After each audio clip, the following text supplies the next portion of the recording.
नमस्ते दोस्तों। कथा निधि चैनल पर आपका बहुत बहुत स्वागत है। हमारी आज की कहानी का नाम है दखलंदाजी। तो चलिए कहानी शुरू करते हैं। दखलंदाजी। माँ ने सिखाया, पति को अभी से मुट्ठी में नहीं रखोगी तो उम्र भर पछताओगी। दबाया और सताया तो कमजोरों को जाता है, और तुम न तो कमजोर हो और न ही अबला। मैंने इस मूल मंत्र को शिरोधार्य कर लिया। मैं संदीप से बोलकर 3 दिन के लिए मायके आई थी, और अब 7 दिन हो चले थे। वह जब भी आने के लिए कहता तो फोन माँ ले लेती और साफ शब्दों में कहती कि वह बेटी को अकेली नहीं भेजेंगी, जब भी समय हो आकर ले जाना। माँ का इस तरह से संदीप से बात करना मुझे अच्छा नहीं लगा, तो मैंने कहा, माँ, हो सकता है कि वह अपने पूर्व नियोजित कार्यक्रमों में व्यस्त हो। मैं ऐसा करती हूँ कि दर्पण के सामने बैठी मैं असमय ही सफेद हो चले अपने केशों को बड़ी सफाई से बिखरे बालों की तहों में छिपाने की कोशिश कर रही थी। इस काया ने अभी 40 साल भी तो पूरे नहीं किए हैं, पर दूसरों को लगता है कि मैं 50 साल पार कर चुकी हूँ। बड़ी कोशिश करती कि 40 की ही लगूं, और इस प्रयास में चेहरे को छिपाना तो आसान था, मगर मन में छिपे भावों को कैसे छिपाती। दरवाजे की घंटी बजने के साथ ही मैंने घड़ी की ओर देखा तो 11 बजने में अभी 10 मिनट बाकी थे। मैंने सोचा कि शायद मेरी कलीग रमा आज समय से पहले ही आ गई हो। फिर भी मैंने सिर पर चुन्नी ढांपी और दरवाजा खोला तो सामने पोस्टमैन था। चूंकि मुझे कॉलेज जाने के लिए देर हो रही थी, तो मैंने झटपट अपनी डाक देख ली। एक लिफाफा देखकर मेरा मन कसैला हो गया। मुझे जिस बात का डर था वही हुआ। मैं कटे वृक्ष की तरह सोफे पर ढह गई। संदीप को भेजा मेरा पत्र बेरंग वापस आ चुका था। पत्र के पीछे लिखा था, इस नाम का व्यक्ति यहाँ नहीं रहता। कॉलेज जाने के बजाय मैं चुपचाप आंखें मूंद कर सोफे पर पड़ी रही। फिर जाने मन में कैसा कुछ हुआ कि मैं फफक फफक कर रो ही पड़ी। लेकिन आज मुझे सांत्वना देने वाले हाथ मेरे साथ नहीं थे। अतीत मेरी आंखों में चलचित्र की भांति घूमने लगा, जिसमें समूचे जीवन के खुशनुमा लम्हे कहीं खो गए थे। मैं कभी भी किसी दायरे में कैद नहीं होना चाहती थी, किंतु यादों के सैलाब को रोक पाना अब मेरे बस में नहीं था। एक संभ्रांत और सुसंस्कृत परिवार में मेरा जन्म हुआ था। स्कूल कॉलेज की चुहलबाजी करते करते मैं बड़ी हुई। बाहर में जितनी चुलबुली और चंचल थी, घर में आते आते उतनी ही गंभीर हो जाती। परिवार पर माँ का प्रभाव था, और वह परिस्थितियां कैसी भी हो सदा गंभीर ही बनी रहा करती। मुझे याद नहीं कि हम भाई बहनों ने कभी माँ के पास बैठकर खाना खाया हो। पिताजी से सुबह शाम अभिवादन के अलावा कभी कोई बात नहीं होती थी। घर के सारे अधिकार माँ के हाथों में थे, इसलिए माँ के हमारे कमरे में आते ही खामोशी से छा जाती। उनका बड़ा रौब था। हमारे घर में यह रिवाज भी नहीं था कि किसी के रूठने पर उसे मनाया जाए। नीरस जिंदगी जीने की अभ्यस्त हो चुकी मैं सोचती, जब अपना घर होगा तो ये सब नहीं करूंगी। MA BEd की शिक्षा के बाद मेरी नियुक्ति एक स्थानीय कॉलेज में हो गई। मुझे लगा कि मैं अपने मंजिल के करीब पहुंच रही हूँ। समय गुजरता गया, और इसी के साथ मेरे जीने का अंदाज भी। कॉलेज के बहाने खुद को बना संवार कर रखना और इठलाकर चलना मेरे जीवन का एक सुखद मोड़ था। यही नहीं, अपने हंसमुख स्वभाव के लिए मैं सारे कॉलेज में चर्चित भी थी। इस बात का पता मुझे तब चला जब मेरे ही एक साथी प्राध्यापक ने मुझे बताया। उसका सुंदर और सलोना रूप मेरी आंखों में बस गया। वह जब भी मेरे करीब से गुजरता, मैं मुस्कुरा पड़ती और वह भी मुस्कुरा देता। धीरे धीरे मुझे लगने लगा कि मेरे पास भी दूसरों को आकर्षित करने का पर्याप्त सौंदर्य है। एक दिन कॉमन रूम में हम दोनों अकेले बैठे थे। बातों बातों में उसने बताया कि वह PhD भी कर रहा है साथ साथ। मैं तो पहले से ही उस पर मोहित थी, और यह जानने के बाद तो मैं उसके व्यक्तित्व से और भी प्रभावित हो गई। मेरे मन में उसके प्रति और भी प्यार उमड़ आया। आंखों ही आंखों में हमने सब कुछ कह डाला। मेरे दिल की धड़कन तेज हो गई, जिसकी आवाज शायद उधर भी पहुंच चुकी थी। मेरे मन में कई बार आया कि ऐसे व्यक्ति का उम्र भर का साथ मिल जाए तो मेरी दुनिया ही संवर जाए। उसकी पत्नी बनकर मैं उसे पलकों पर बिठा कर रखूंगी। मेरी आंखों में एक सपना आकार लेने लगा था। उस दिन मैंने खुद ही संकोच छोड़कर माँ को इस बात का हमराज बनाया। उम्मीद थी कि माँ मान जाएंगे, किंतु माँ ने मुझे बेहद कोसा और मेरे चरित्र को लेकर मुझे जलील भी किया। कहने लगी, इस घर में यह संभव नहीं है कि लड़की अपना वर खुद ढूंढे। इस तरह मेरा प्रेम परवान चढ़ने से पहले ही टूट गया। मुझे ही अपनी कामनाओं के पंख समेटने पड़े, क्योंकि मुझ में माँ की आज्ञा का विरोध करने का साहस जो नहीं था। मेरी इस बात से माँ इतनी नाराज हुई कि आनन फानन में मेरे लिए एक वर उन्होंने ढूंढ निकाला। मुझे सोचने का समय भी नहीं दिया, और मैं विरोध करती भी तो किससे। मेरी शादी आखिर संदीप से हो गई। मेरी नौकरी भी उन्होंने छुड़ा दी। शादी के बाद सपनों की दुनिया से लौटी तो पाया जिंदगी वैसी नहीं है जैसे मैंने चाहा था। संदीप पास ही के एक महानगर में किसी बहुराष्ट्रीय कंपनी में अधिकारी था। कंपनी ने सभी सुख सुविधाओं से युक्त घर उसे दिया था। संदीप के ऑफिस जाने के बाद मैं घर पर बोर होने लगी, तो एक दिन ऑफिस से आने के बाद मैंने संदीप से पूछा, संदीप, मैं तो घर पर बोर हो जाती हूँ बैठे बैठे, मैं भी चाहती हूँ कि कोई नौकरी कर लूँ। तो वह हौले से मुस्कुरा दिया, फिर बोला, मुझे तुम्हारे नौकरी करने पर कोई एतराज नहीं है, किंतु जब कभी मम्मी पापा रहने के लिए आएंगे तो उन्हें यह सब अच्छा नहीं लगेगा। अब यह घर तुम्हारा है, इसे बना संवार कर रखने में ही तुम्हारी शोभा होगी। तो फिर मैं क्या करूं? मैंने बेमन से पूछा। उसने जब कोई उत्तर नहीं दिया तो थोड़ी देर बाद मैंने फिर कहा, अच्छा, यदि किसी किंडरगार्टन में जाऊं तो 2 बजे तक घर वापस आ जाया करूंगी। देखो, बेहतर यही है कि तुम इस घर की गरिमा बनाए रखो। तुम फिर भी जाना चाहती हो तो मुझे अच्छा थोड़ी ना लगेगा। तुम कोई किटी पार्टी क्यों नहीं ज्वाइन कर लेती? मुझे किटी पार्टियों में जाना अच्छा नहीं लगता। माँ कहती थी कि कॉलोनी वालों से जितना दूर रहो वही अच्छा। बेकार समय बर्बाद करने से क्या फायदा? संदीप ने मुझ पर एतराज जताया। बोले, यह जरूरी नहीं कि मैं तुम्हारी माँ के विचारों से सहमत हो ही जाऊं। उसी दिन मैंने जान लिया कि संदीप मेरी खुशी के लिए जरा भी झुकने को तैयार नहीं है। यह मेरे स्वाभिमान को चुनौती ही थी। मैं भी अड़ गई। अपने हाव भाव से मैंने जता दिया कि नाराज होना मुझे भी आता है। अब अंतरंग पलों में जब भी वह मेरे पास आना चाहता तो मैं छिटक कर दूर हो जाती और मुंह फेर कर सो जाती। आखिर जीत मेरी हुई। संदीप ने नौकरी की इजाजत दे ही दी। अगली बार मैं जब माँ से मिलने गई तो उन्हें वह सब बताते रही जो नहीं बताना चाहिए था उन्हें। माँ की दबंग आवाज ने मेरे जख्मों पर मरहम का काम किया। लेकिन वह मरहम था या नमक, मैं इस बात को कभी जान ना पाई। माँ ने मुझे समझाया कि पति को अभी से मुट्ठी में नहीं रखोगी तो उम्र भर पछताओगी। दबाया और सताया तो कमजोरों को जाता है, और तुम ना तो कमजोर हो और ना ही अबला। मैंने इस मूल मंत्र को शिरोधार्य कर लिया।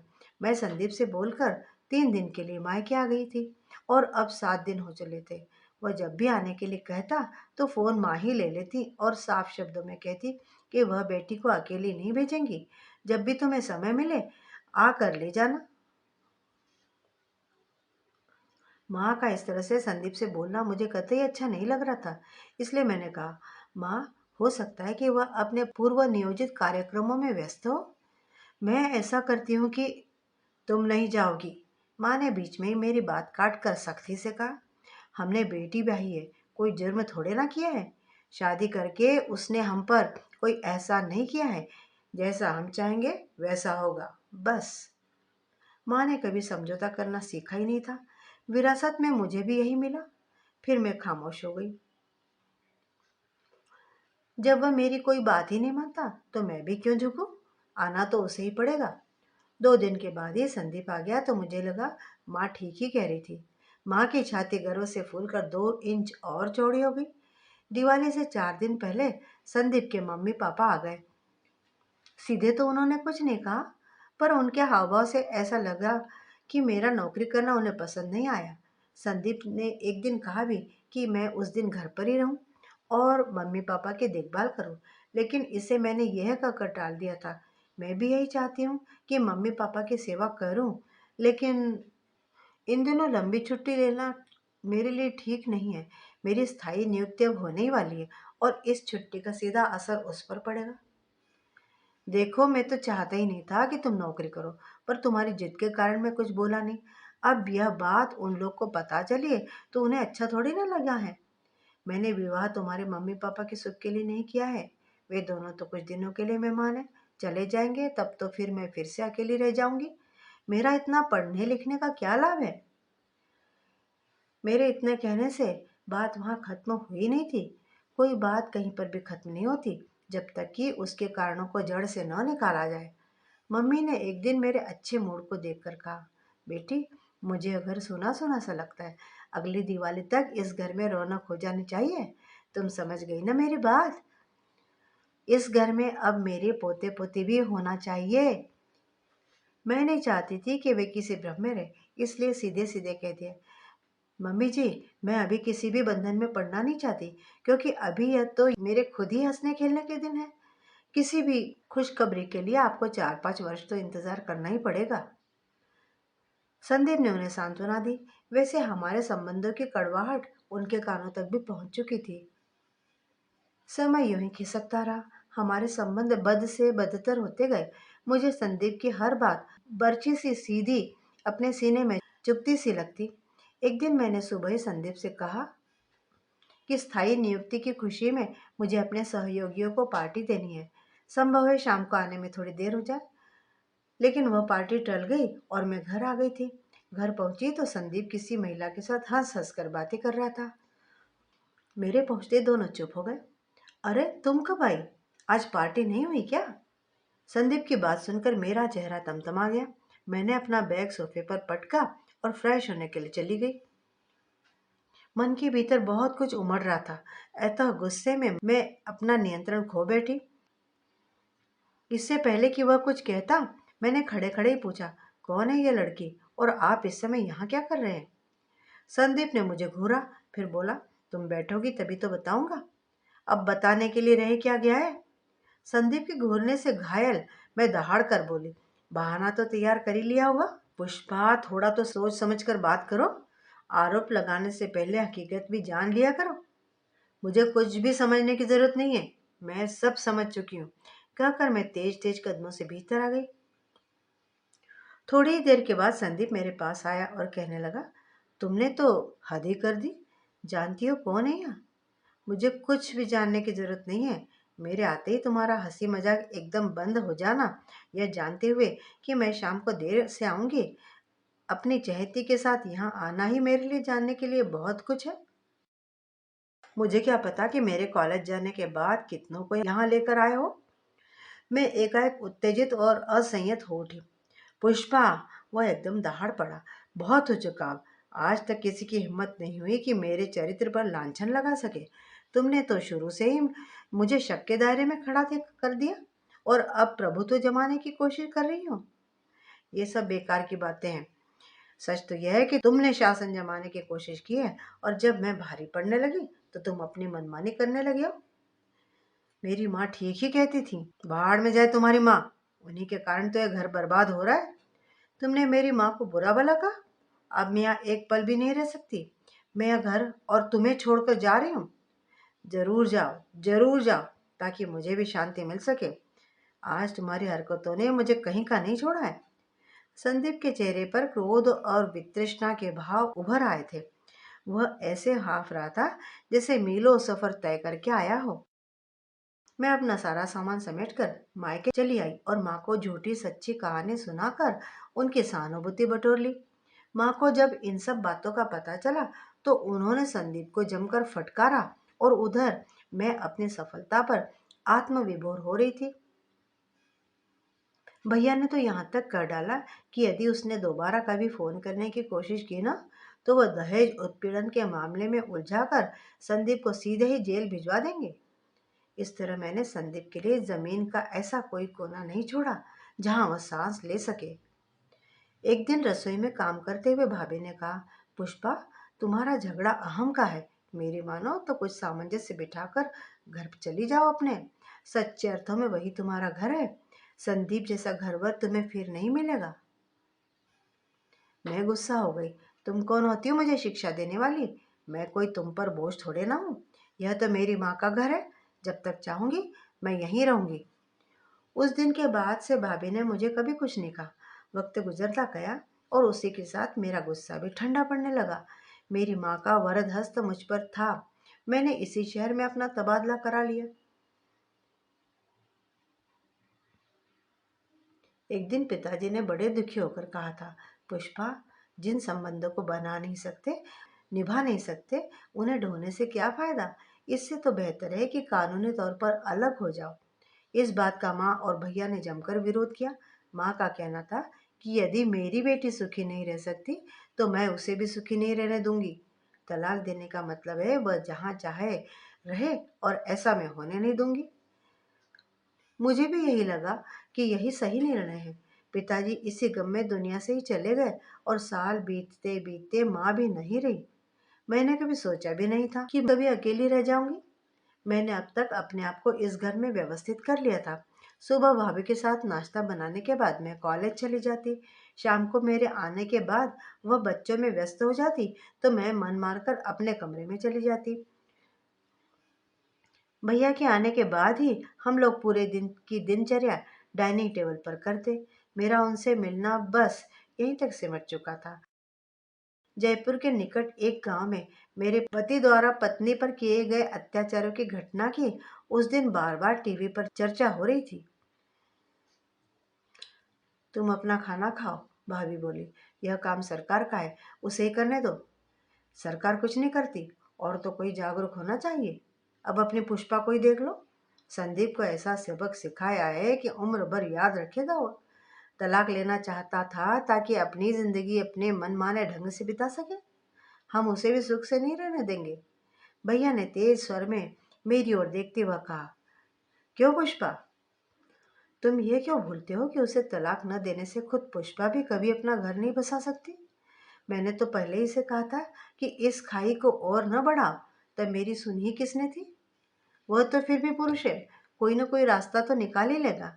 वह अकेला रह सकता है, पर पुष्पा नहीं। मैं क्यों नहीं घर बसा सकती। मैंने प्रश्नवाचक निगाहें भाभी पर टिका दी। क्योंकि कानूनी तौर पर बिना उससे अलग हुए तुम्हारा संबंध किसी से और किसी से अवैध है। भाभी की बातों में कितना कठोर सत्य छिपा हुआ था, यह मैंने उसी दिन जाना।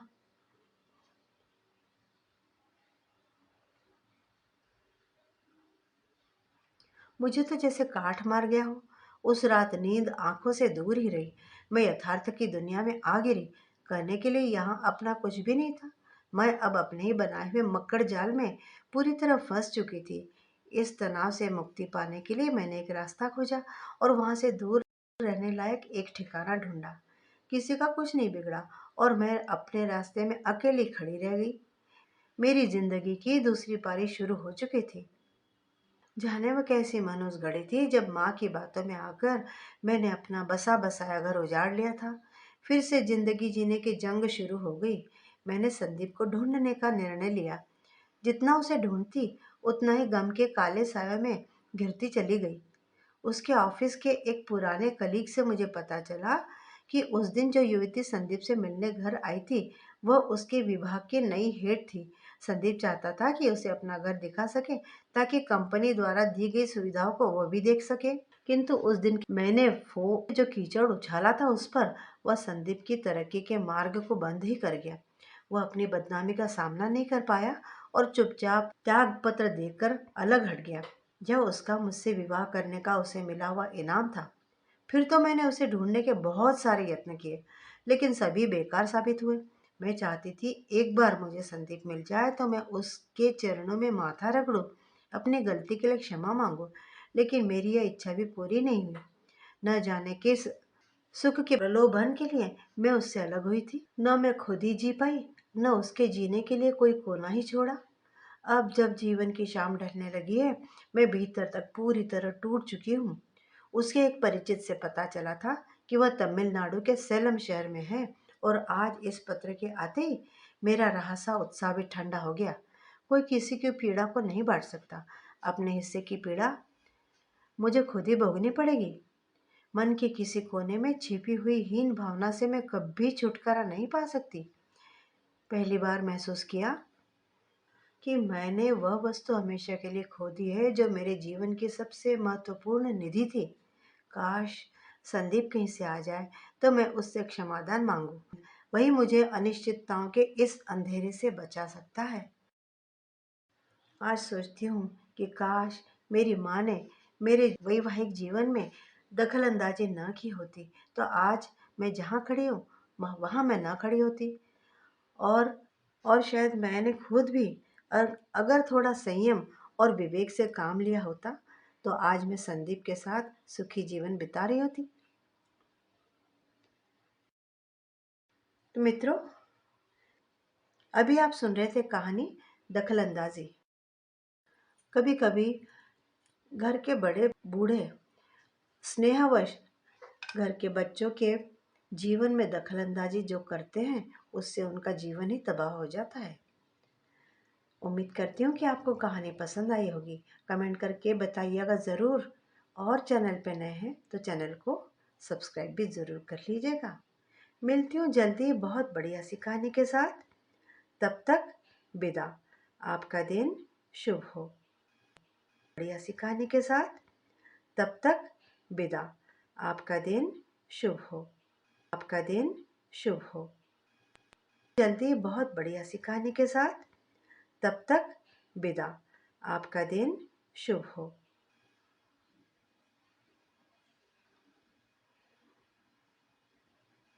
हो।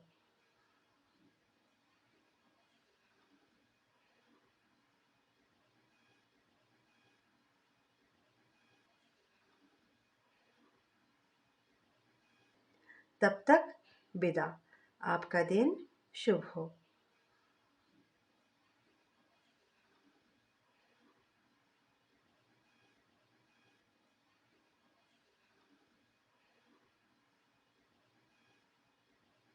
शुभ हो।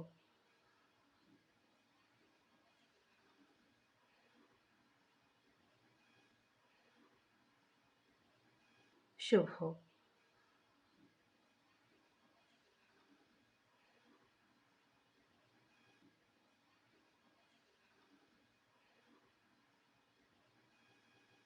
दिन शुभ हो।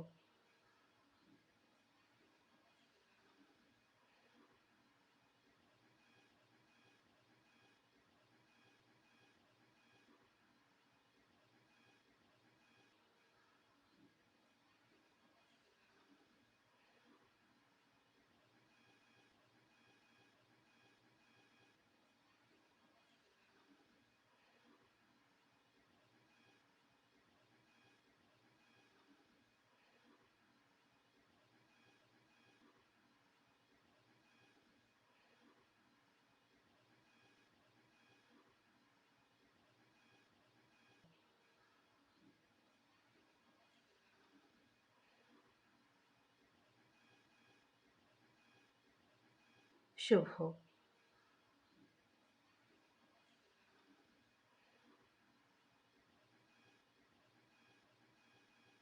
आपका दिन शुभ हो।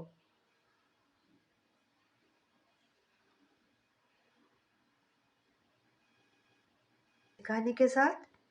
तब तक विदा। आपका दिन शुभ हो।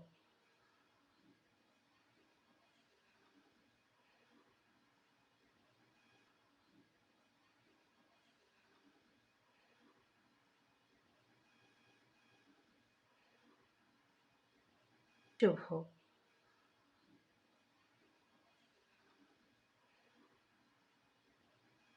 आपका दिन शुभ हो।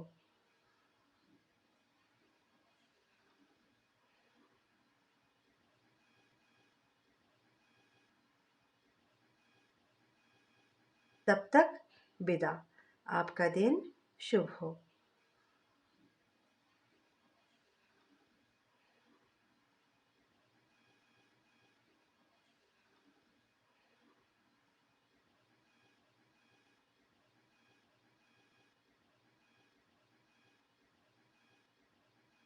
शुभ हो।